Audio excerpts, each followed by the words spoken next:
everybody, so here we have KTM's magnificent 1290 Super Adventure S.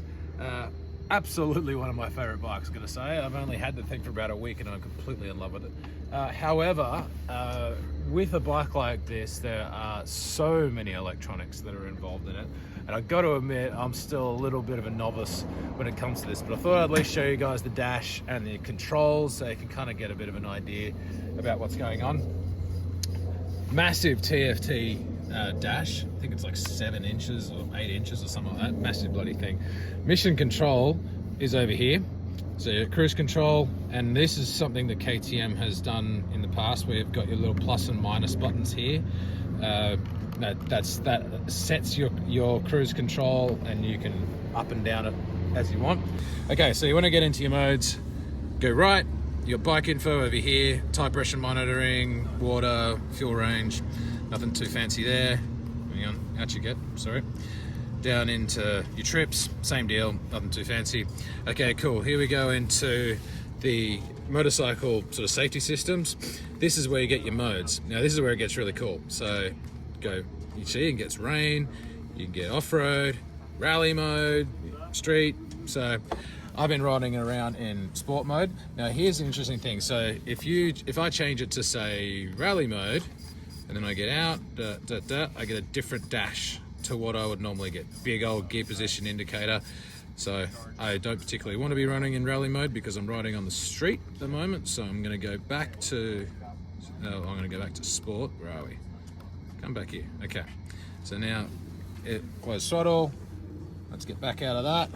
And there we go. Back to the normal dash. Okay, here we go. ABS mode. That gives you current ABS where motorcycle stability, it's a stability mode. Current ABS is disabled.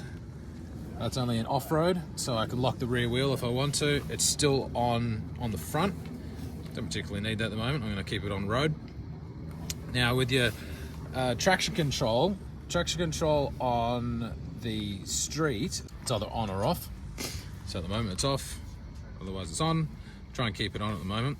Okay, so that gives you at least a brief indication of what you can do with your modes. Obviously, when you change modes, you get different throttle maps, all that kind of stuff. But if you want to go into, let's go back into rally mode. Now we get a few different things. ABS mode is road or off-road, so you can just say it disables the ABS on the rear. It allows you to slide it in like good old Toby Price. Now motorcycle traction control and motor slip regulation, so that's either on or off again. However, you go down further, so this is you get different throttle modes. So you can have sort of softer, harder hitting, full send sort of rally mode if you want. But here's where it gets real cool. So you go to your slip adjuster. Check this out. So you go. This will allow you to. This will show you exactly how much slip it's going to let you have.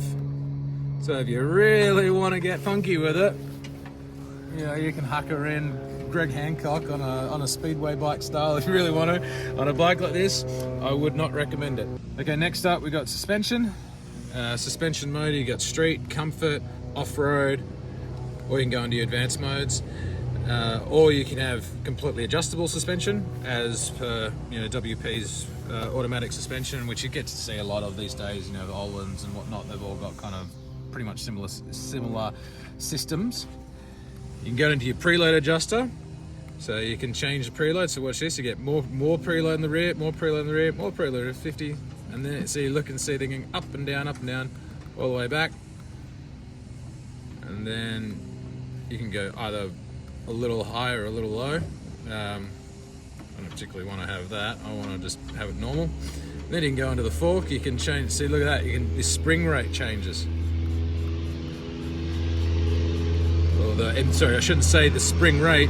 The amount of preload you have on the spring changes. And again with the shock. It's pretty cool.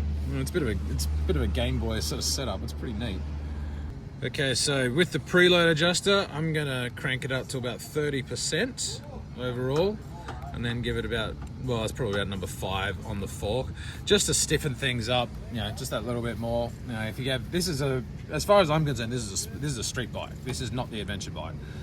You know, the Adventure R, that's the adventure bike. So I want to have a little bit more support when we're going to go send it up the canyon a bit later today.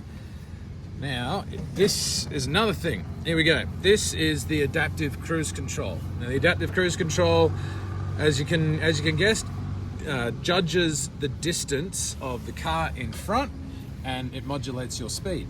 I love this system. Like, I've had one of these on the Ducati Multistrada V4S was the first one that came out with it. Beat this bike by a couple of months. It's basically the same system. Yeah, and it works really, really well. So you can sit there and, let's have a look here, go into distance. Check this out. It goes up, middle, long, very long. So I'll tell you what, that very long distance, like the car is a fair way in front of you, you know, decent way in front of you.